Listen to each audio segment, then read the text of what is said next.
At magsilapit sa Diyos ng pag-ibig, at sa Kanya ay sumamba sa Diyos na ating Ama. Nawa iwanan at ating samahan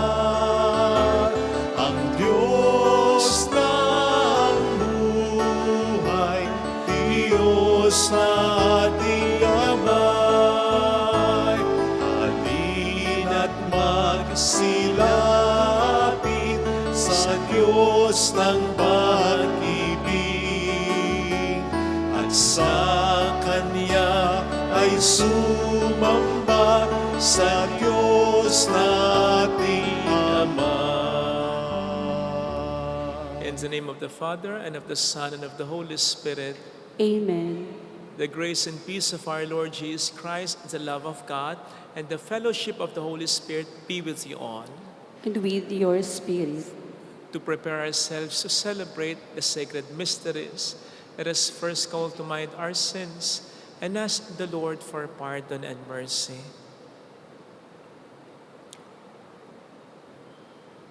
We humbly say, I confess to Almighty God and to you, my brothers and sisters, that I have greatly sinned in my thoughts and in my words, in what I have done and in what I have failed to do.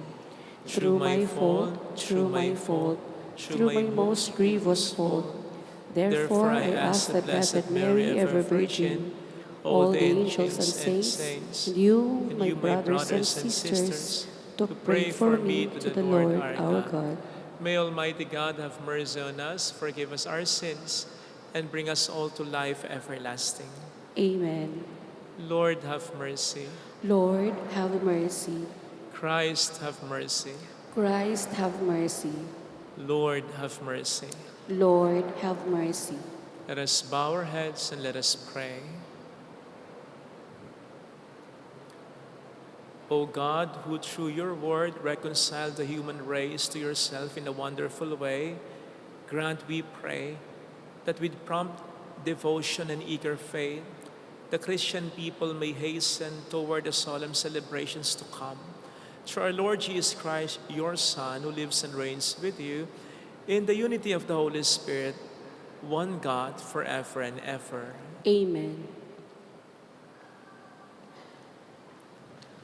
On the first reading, as the Israelites are about to possess the promised land, the manna ceases because they can now eat the produce of the land.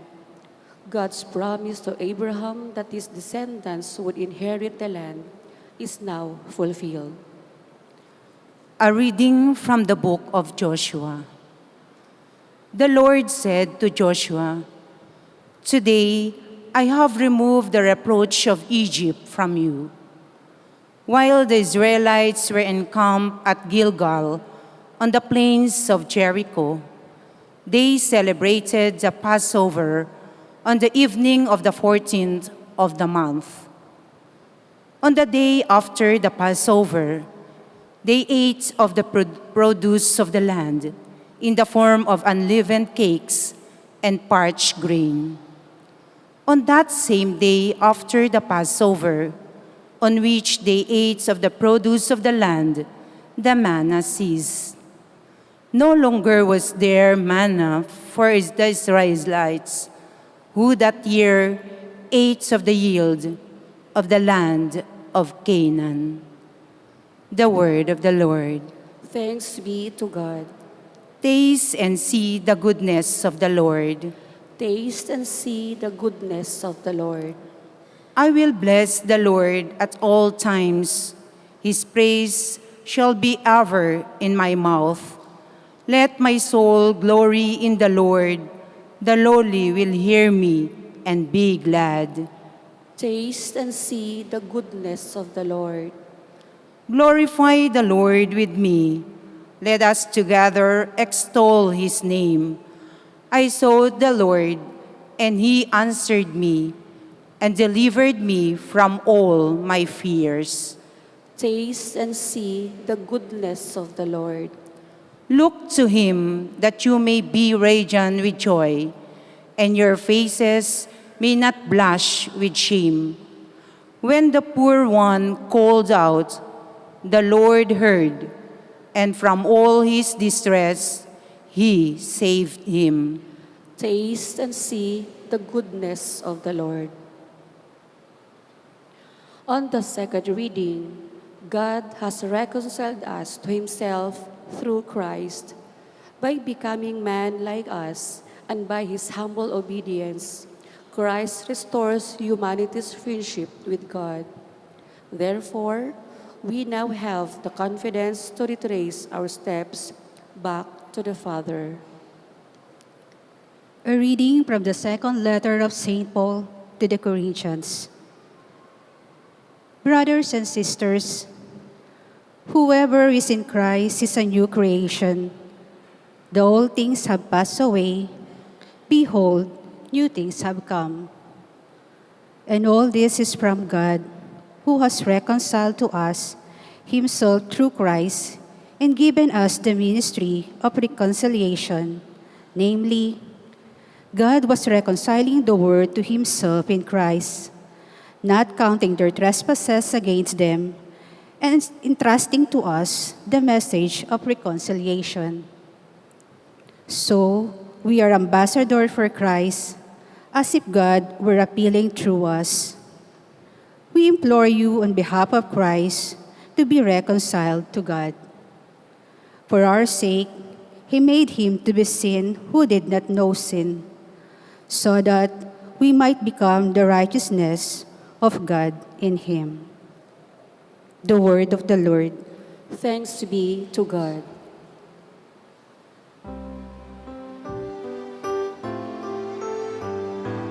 Glory to you, O Word of God.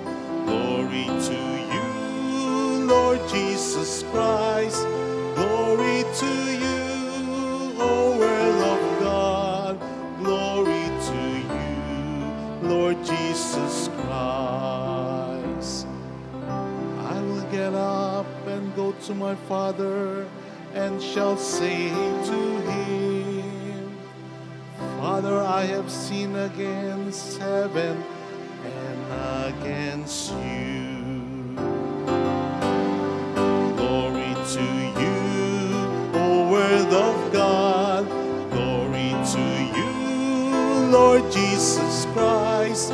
Glory to you, O Word of God.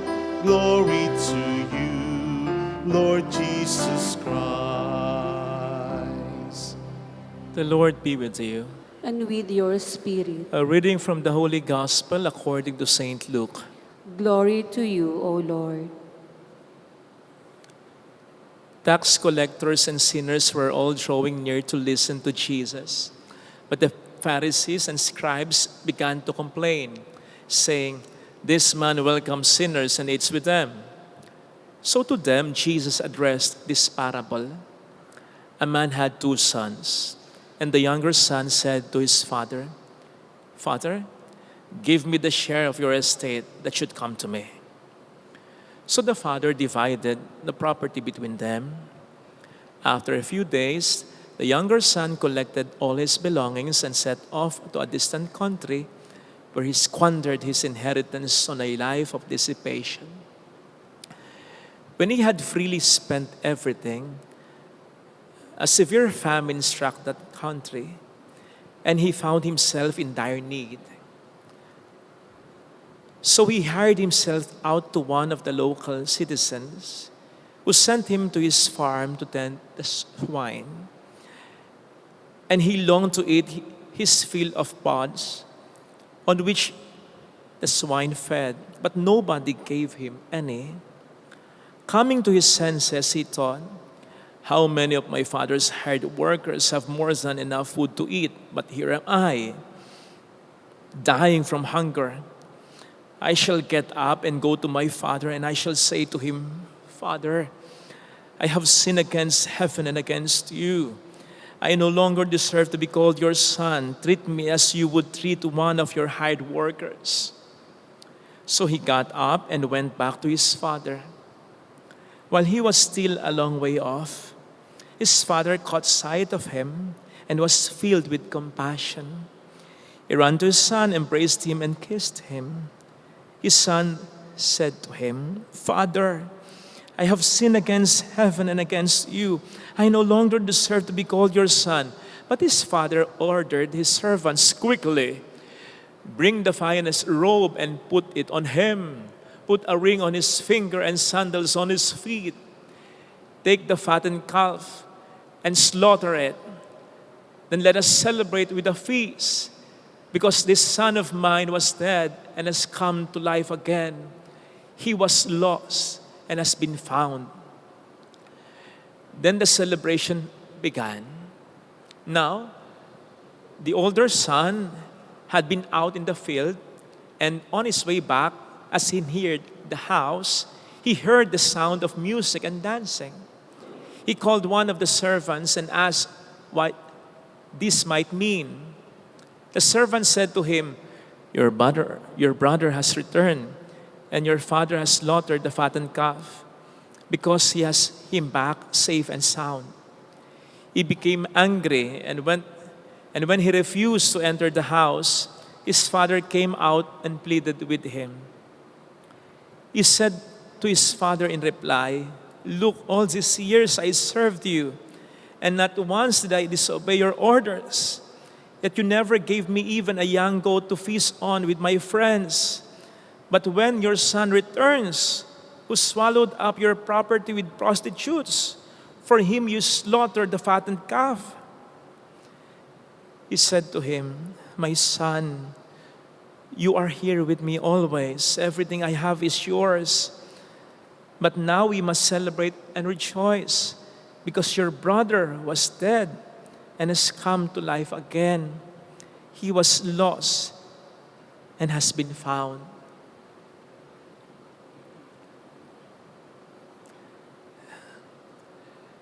Sisters and brothers, the Gospel of the Lord. Praise to you, Lord Jesus Christ.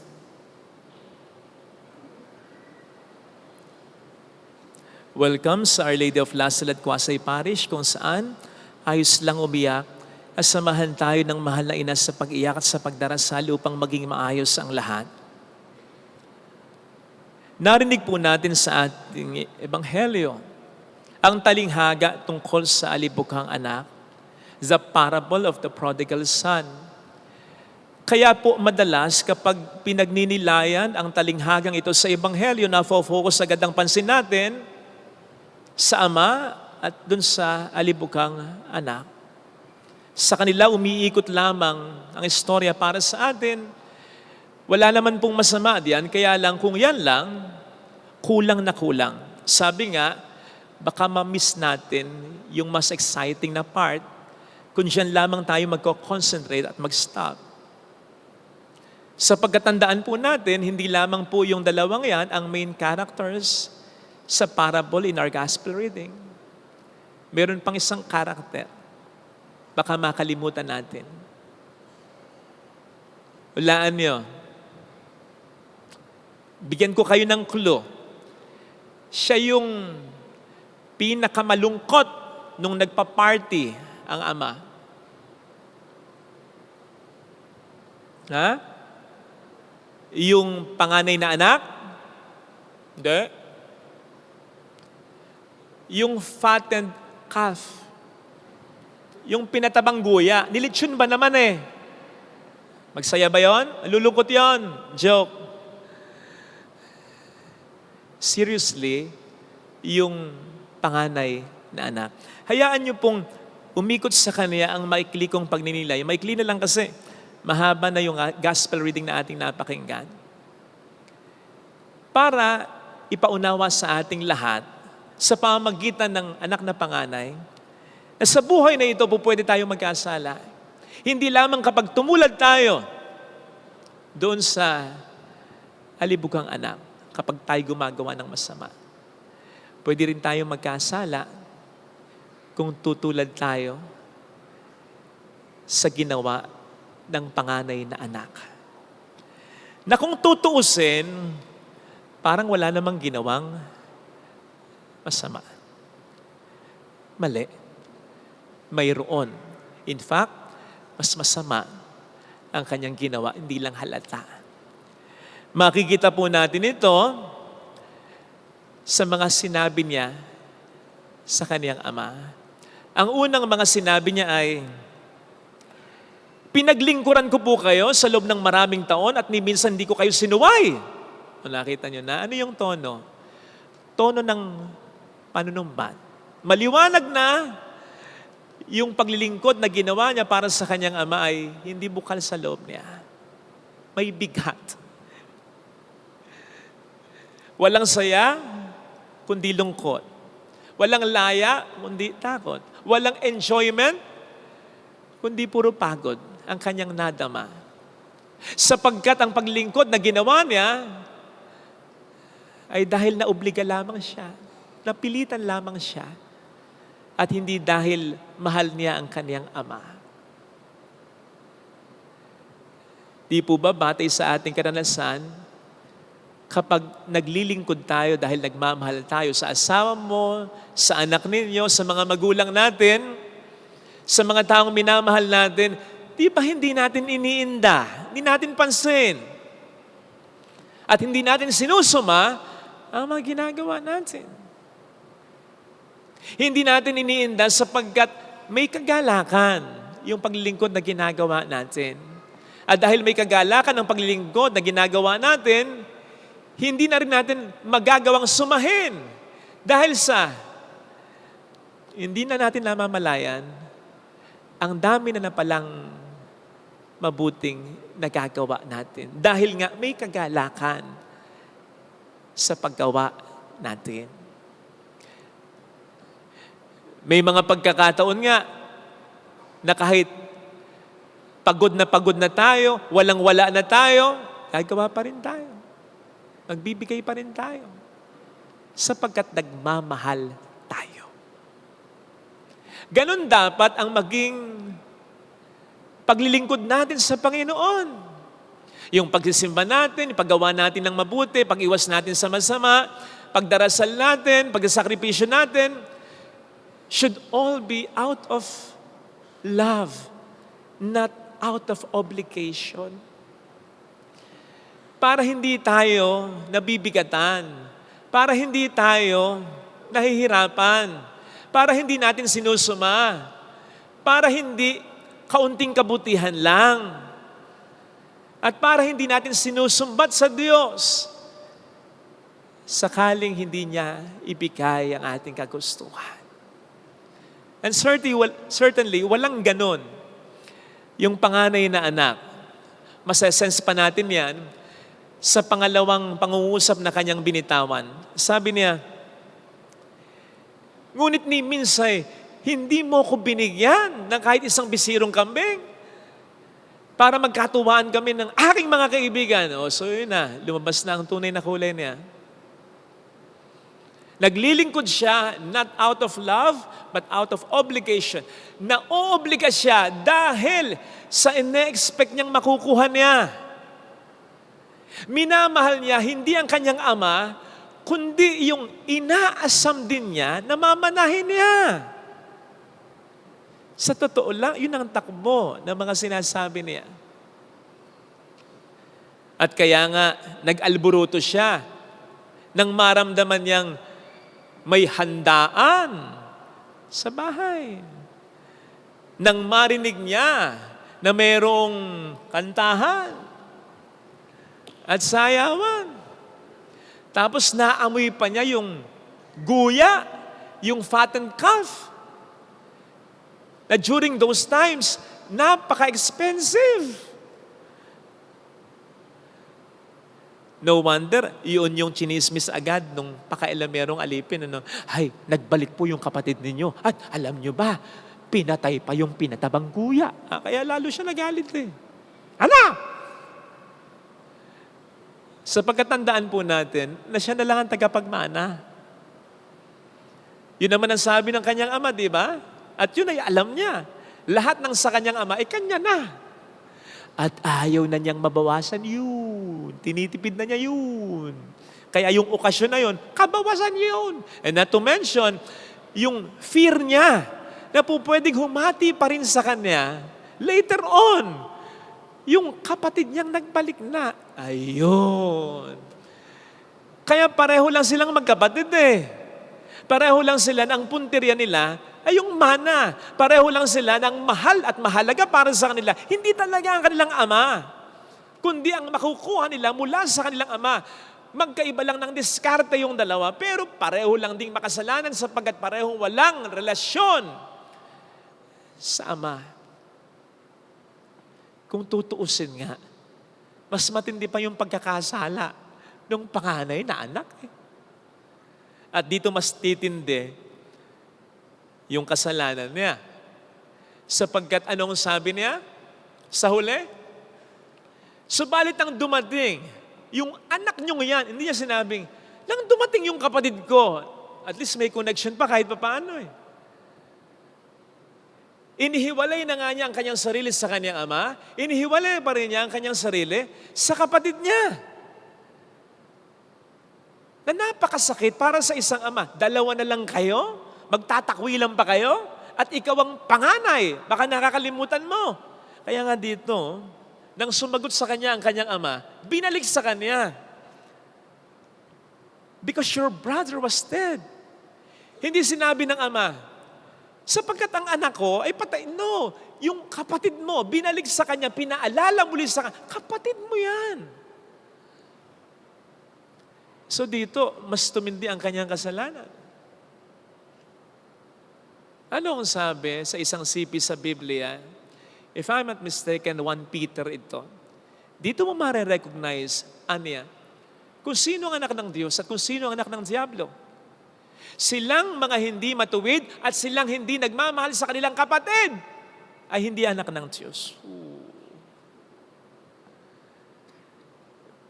May katwiran ito kung titingnan po natin yung linya ng Ebanghelyo.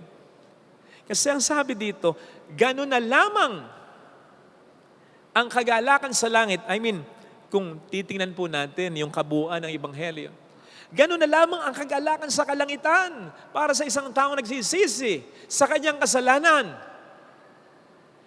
Kaya't kung gano'n na lamang ang kagalakan sa kalangitan, on the contrary, gano'n na lamang ang kalungkutan sa impyerno para sa isang taong nagsisisi at nagbabago. Kaya matindi yung kasalanan ng panganay na anak. Sapagkat para bang sinasabi ng tagpong ito, anak pa ba kita? Kanino ka bang anak? And remember, itong ebanghelyong ito ay sinabi ni Kristo para kontrahin ang ugali ng mga Pariseo. Na kino-question siya kung bakit siya nakikisalamuha sa mga makasalanan. Anak pa ba kayo ng Diyos?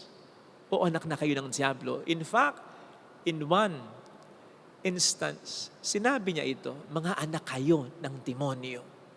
Ito'y patungkol sa mga tao na hindi matanggap ang pagmamahal ng Diyos kahit sa mga makasalanang tao. Mga kapatid, kung tutuusin, pwede nang hindi isali yung karakter ng panganay na anak. Buo na yung storye.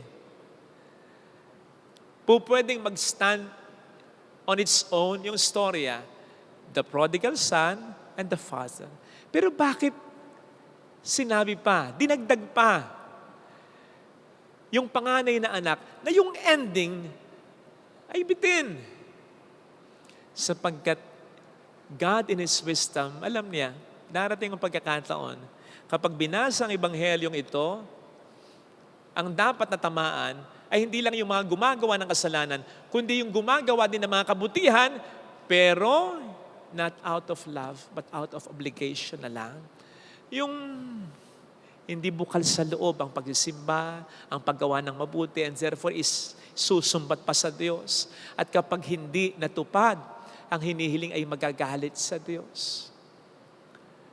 Worse, yung mga taong ang tingin sa sarili ay matuwid at nanghuhusga naman ng kanilang kapwa. At bahagi ng panghuhusga ay yung hindi na nila ikinatutuwa ng mga nagkakasala ay makapagbago pa. Mga kapatid, baka po nakakalimutan natin na kahit matindi yung kasalanan ng alibughang anak, malakas pa rin ang loob niya kahit papaano na bumalik sa kanyang ama. Bakit? Kasi ramdam niya na may babalikan siya.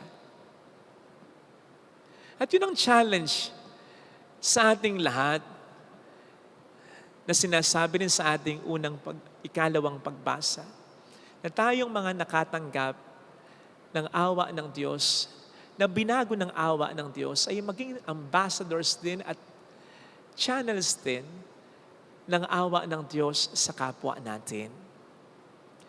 Maging daan nawa tayo ng pagbabago ng iba, lalong-lalo na ng mga taong hindi sa atin iba. Kung magkasala man sila, magkaroon sila ng lakas ng loob na bumalik at magbago. Kasi alam nila, with us, may babalikan pa sila. Ngayon, kung hindi natin kaya yan, tulad ng mga Pariseo, kung hindi tayo magiging daan ng pagbabago ng kapwa natin, huwag na naman tayong maging dahilan o maging hadlang pa ng kanilang pagbabagong buhay. Amen. Ilagay natin ang ating kanang kamay sa tapat ng ating puso.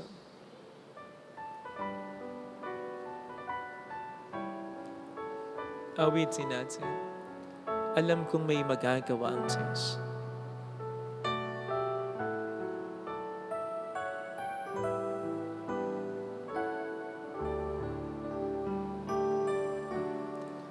Alam kong may magagawa. Makapangyarihan siya. ang Diyos. Alam kong may magagawa ang Diyos. Alam kong may magagawa Walang imposible sa Kanya. ang Diyos.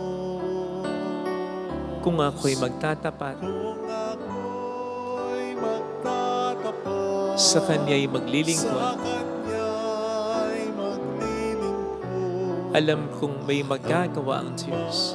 may magagawa ang Diyos. Alam kong di ringgin ng Diyos ang samo ko, Alam kong di sapagkat mahal niya ako. rin ang Diyos Alam niya ang pinanggagalingan ko, pinagdaraanan. Alam kong di ringgin ng Diyos Alam kong di ang samo ko. rin ang Diyos ang sama ko. Kung ako'y magtatapat, Kung ako'y magtatapat sa Kanya'y maglilingkod, sa Kanya'y maglilingkod, alam kong di ringgin ng Diyos ang samo ko. ringgin ang Pikit natin ang ating mga mata. samo ko. Panginoon, maraming salamat sapagkat sa kabila ng lahat ay nandiyan ka upang ako ay mapatawad. Tulungan mo ko, Panginoon, na maging ganito rin sa kapwa ko, lalo na sa mga taong pinagdarasal kong magbago. Sana hindi ako mapagod na maghintay sa kaniyang pagbabago. At sana tulungan mo kong lumawak pa ang pangunawa ko, maging matiisin pa ako, maging unawain pa ako. Tulungan mo ko, Panginoon, kung kailangan kong gawin ang magpasensya, ang magpatawad, ang umunawa para magbago ang aking kapwa. Mayroong magandang mangyayari. Mayroong Higit pa sa inaasahan sapagkat mahal ka ng Diyos, pakatandaan. sa'yo Kung lalapit ka kay Jesus, maaaring matagal, maaaring maging mahirap, pero magiging maayos pa rin ang lahat. Mayroong magandang mangyayari sa'yo. Mangyayari sa'yo kung lalapit kay Jesus. kung lalapit kay Jesus. Glory to the Father, and to the Son, and to the Holy Spirit. As it was in the beginning, is now, and ever shall be, world without end. Amen.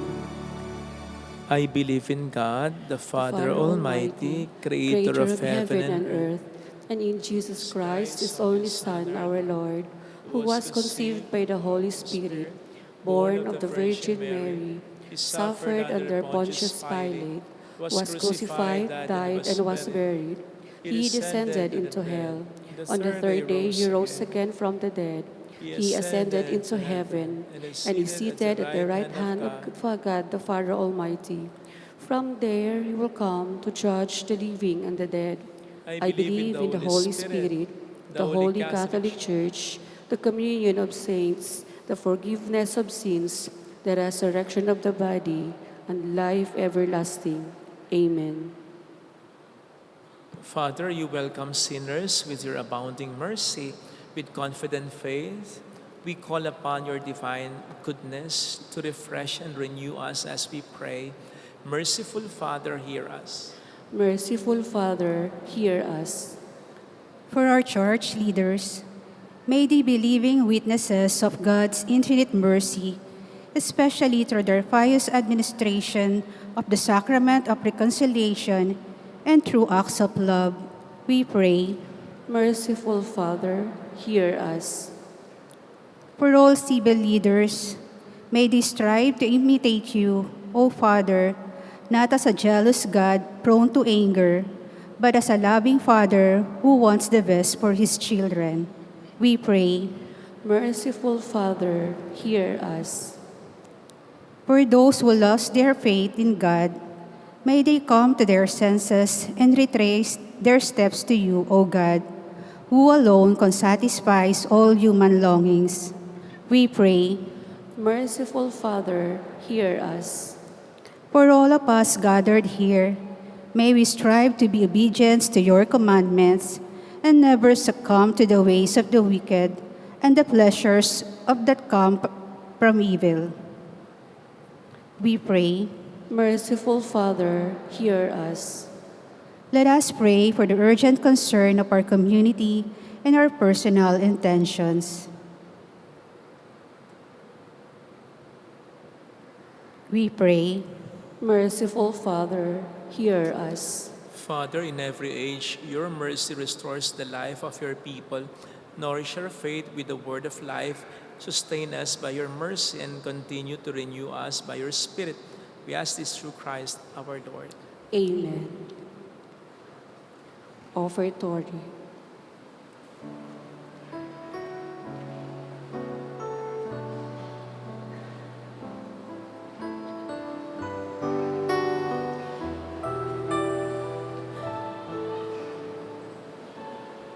Sa iyo ialay ang buhay at kalakasan, sapagkat ito ang nararapat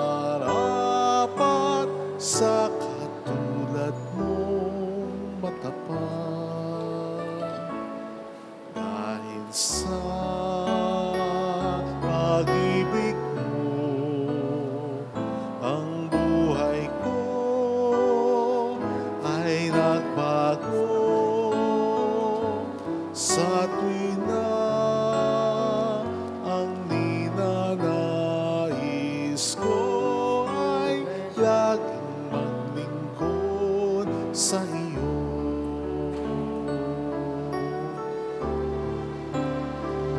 Sumasamba, sumasamo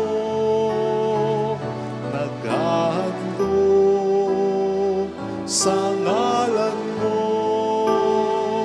pagkat sa'yo ay nadama ang pagmamahal ng Ama.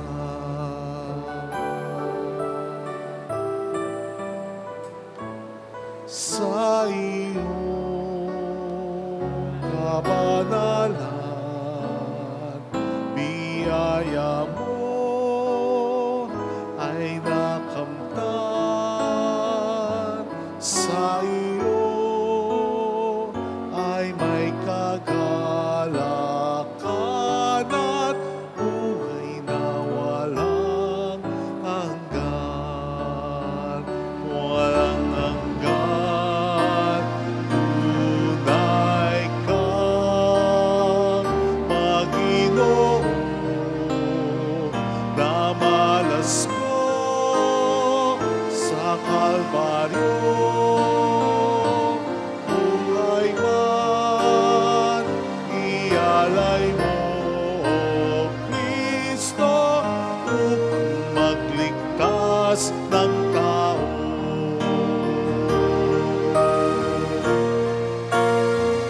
Sumasamba, sumasamo, maghahandog sa ngalan mo, pagkat sa'yo ay nadama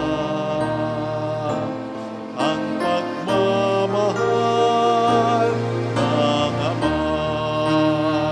Sumasamba, sumasamo, maghahandog sa ngalan mo, pagkat sa'yo ay nadama ang pagmamahal ng Ama. Pagkat sa'yo ay nadama ang pagmamahal ng Ama.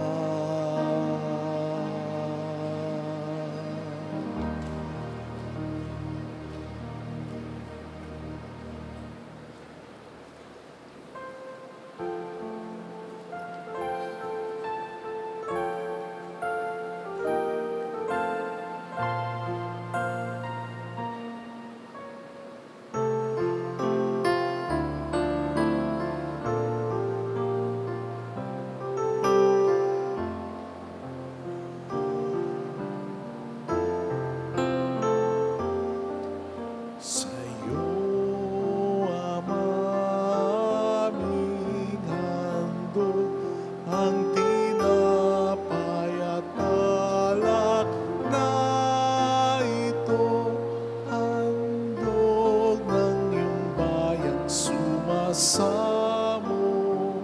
humihingi ng patawad mo.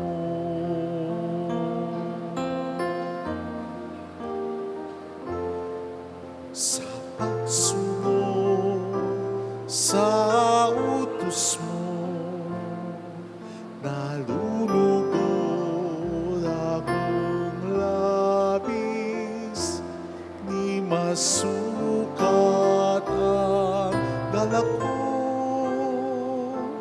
pagkat aking iniibig. Sa'yo, Ama, aming handog ang tinapay at alak na ito, handog ng iyong bayan sumasamo, humihingi ng patawad mo.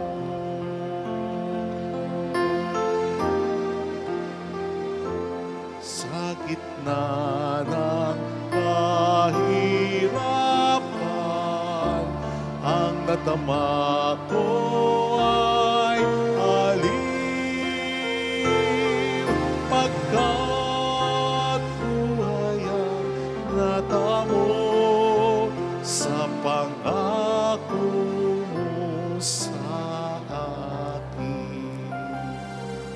sa'yo, Ama, aming handog ang tinapay at alak na ito, handog ng iyong bayan, sumasamo, humihingi ng patawad mo.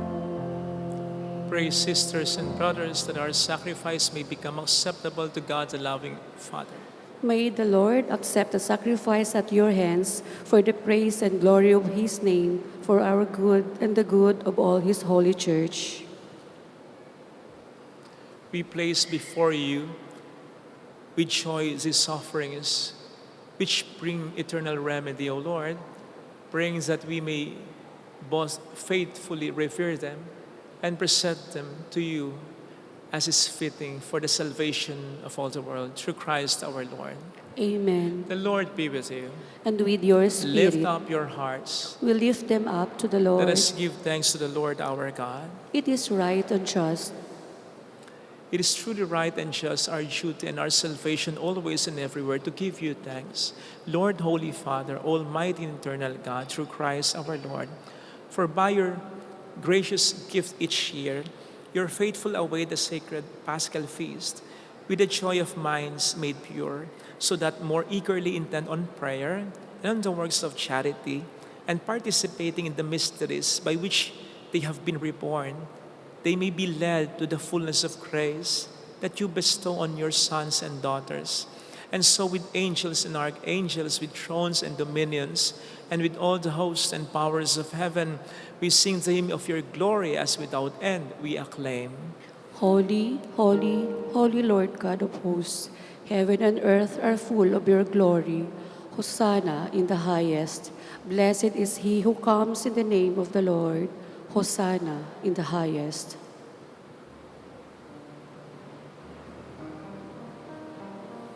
You are indeed holy, O Lord, the fount of all holiness. Make holy, therefore, these gifts, we pray, by sending down your Spirit upon them like the dewfall, so that they may become for us the body and blood of our Lord Jesus Christ. At the time he was betrayed and entered willingly into his passion, he took bread, giving thanks, broke it, gave it to his disciples, saying, "Take this, all of you, and eat of it, for this is my body, which will be given up for you."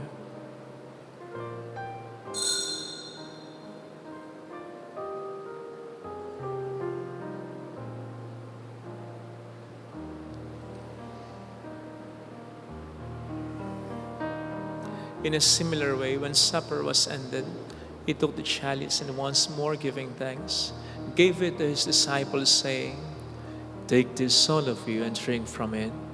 For this is the chalice of my blood, the blood of the new and eternal covenant, which will be poured out for you and for many, for the forgiveness of sins. Do this in memory of me."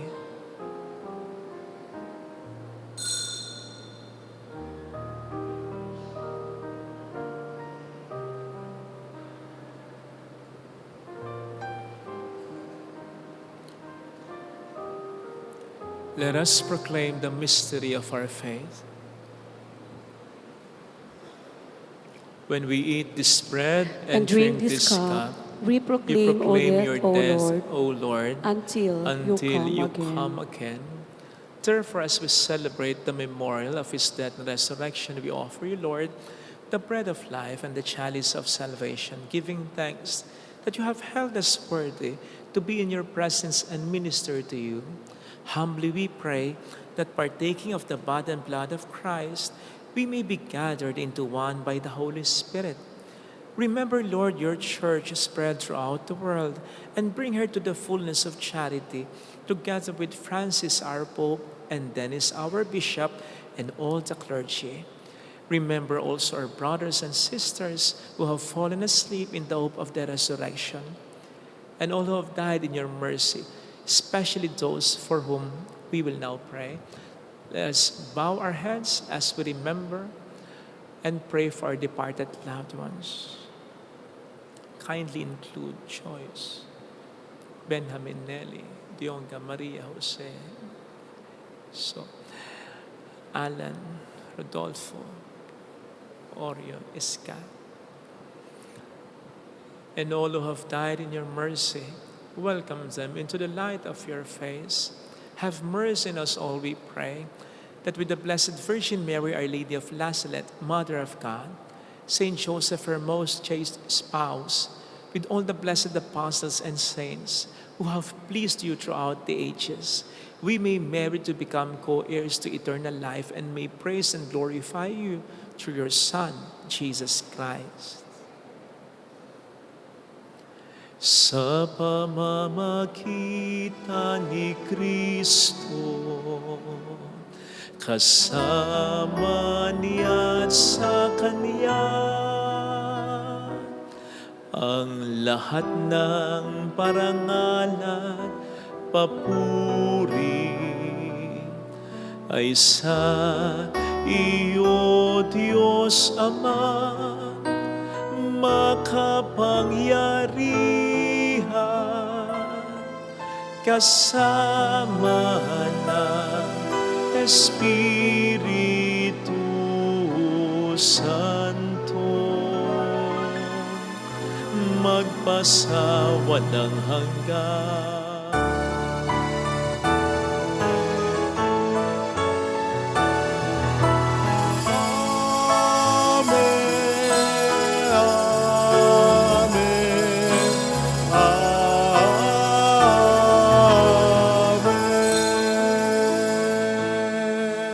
Jesus taught us to call God our Father, and so we have the courage to say,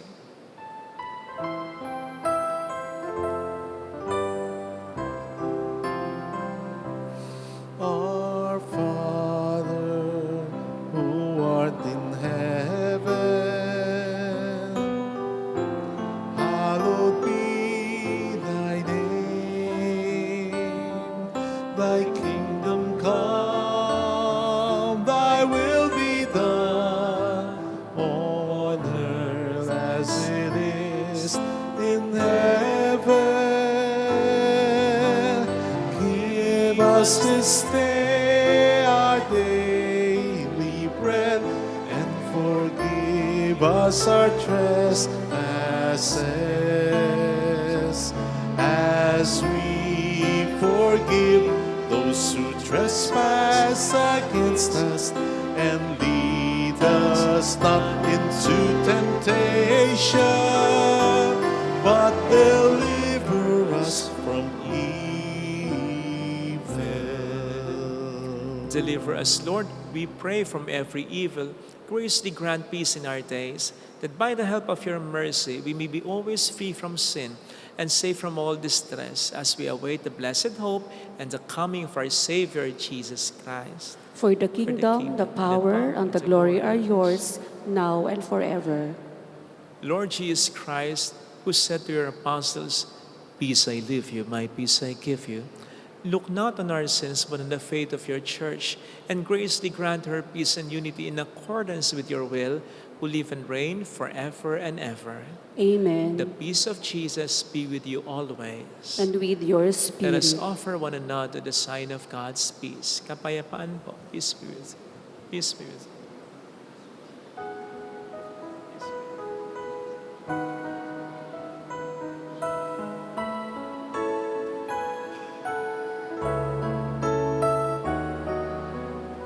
Lamb of God, you take away the sins of the world. Have mercy on us. Lamb of God, you take away the sins of the world. Have mercy on us.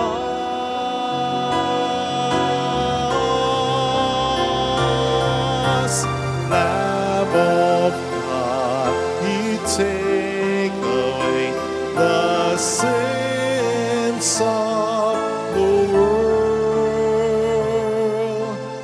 Grant us peace.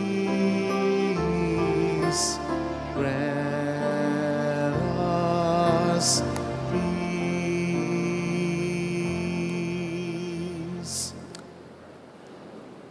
Behold, Jesus, the Lamb of God who takes away the sins of the world. Happy are those invited to receive him. Lord, I am not worthy that you should enter under my roof, but only say the word, and my soul shall be healed.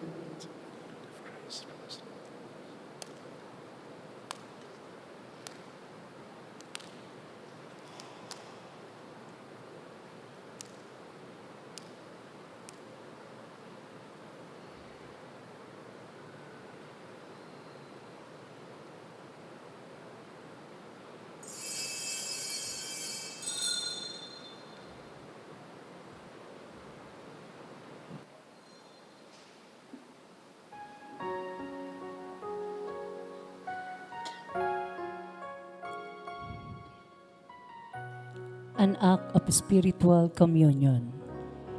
My Jesus, I believe that you are present in the most holy sacrament. I love you above all things, and I desire to receive you into my soul. Since I cannot at this moment receive you sacramentally, come at least spiritually into my heart. I embrace you as if you were already there and unite myself wholly to you. Never permit me to be separated from you. Amen. Tangis, dulot ng sakit at hapis, o kay daming katanungan, umaling kung saan-saan, lubos na nakalimutan, pag-ibig mo ang kasagutan.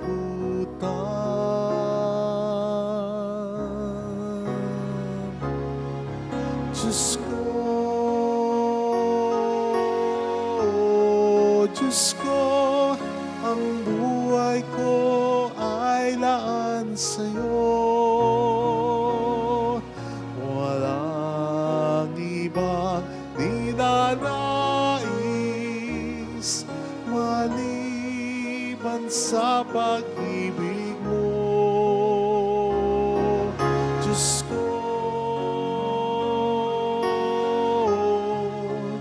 ko, gawin mong muli ako sa'yo. Muling ipaubaya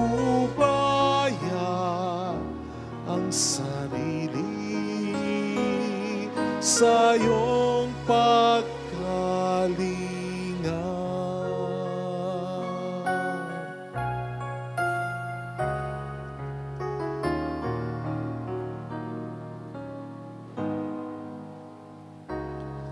Sa gitna ng kadiliman, ang kamay ko ay iyong tangan. Sa daan ng kaguluhan, tanging ikaw ang takbuhan. Sa sugat ng kasalanan, patuloy kang kagalingan. Sa sandali ng kahinaan, ikaw po ang kalakasan.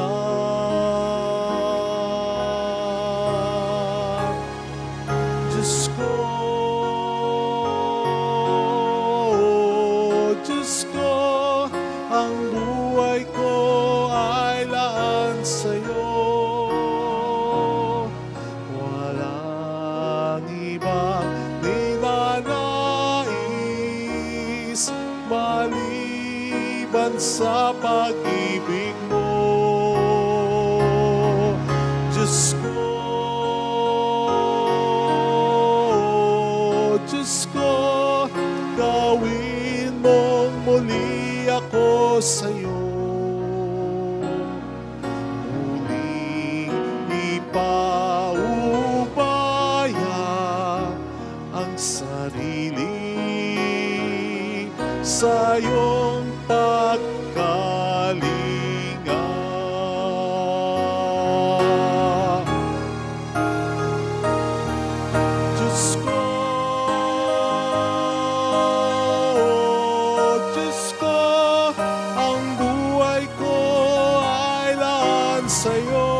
sa iyong pagkalinga.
Let us pray.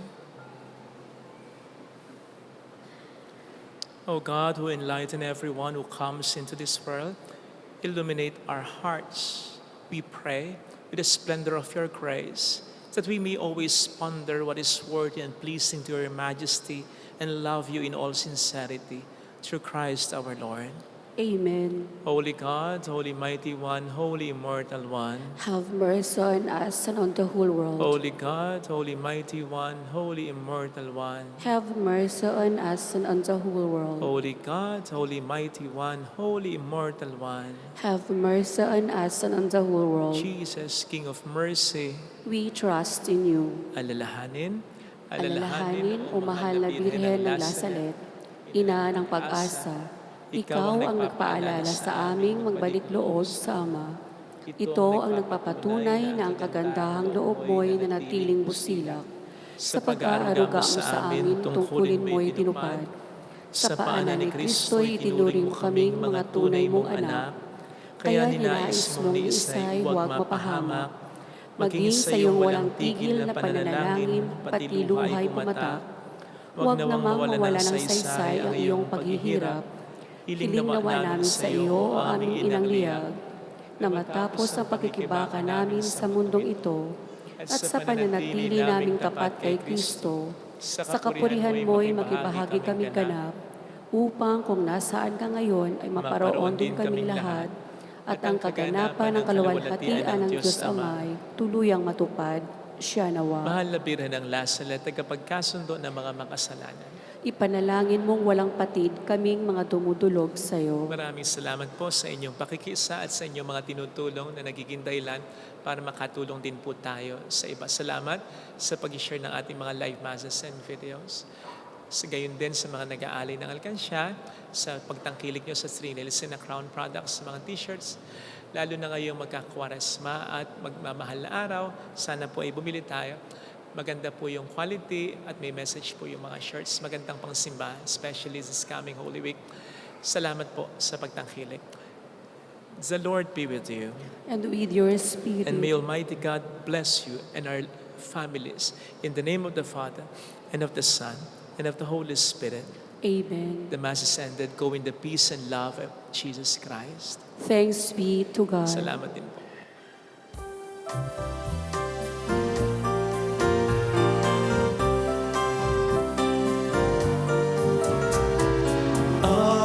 Aming iniaalay ang pag-ibig na walang kapantay. Okay, sarap mabuhay kung may nagmamahal. Pagmamahal na tunay at laging dalisay. Ang Birhen mong umibig ay walang sinamis. Pagsintansak na linis sa'yo hanggang langit.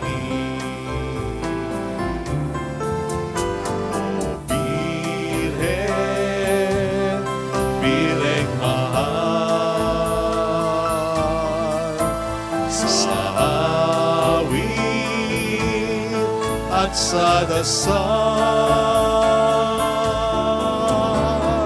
aming iniaalay ang pag-ibig na walang